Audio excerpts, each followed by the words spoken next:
Alright guys, I'm going to show y'all how to do a manual E46 shift knob replacement or just removal, whatever you fancy. So I'm upgrading to a weighted one. It's by Billet Works. So I think it's 750 grams or 1,000 grams. Really nice weight. So the E46 is very simple. Let's see if I can do it one-handed. It just literally slides off, just like so.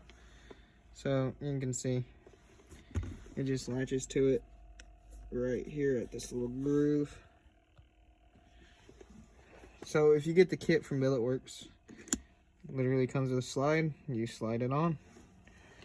Guys, I'm back. I had to take and put in the screws. So it's got 4 screws all around it, little Allen heads. So let's see here. Take this one, slide it out a little bit. There it goes. This one, slide it out just a tad. This one's just a tad. Slide that one out just a tad. There. Alright. So we get it completely put on. You just have to screw it in. Simple as that.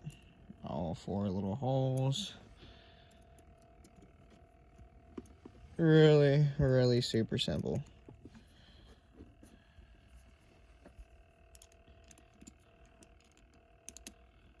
Make sure to. Alright guys, so we got all 4 screwed down on each side. Then it's time. Simple, easy peasy. Slides right over.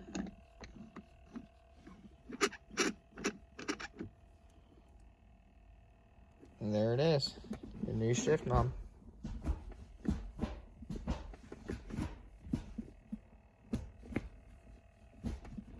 Well guys, that's the shift knob removal on a E46. This one just so happens to be a 2003 BMW 325i. Hope you guys enjoyed it. Like it if you did. And let me know if there's anything y'all want to see. Thank you.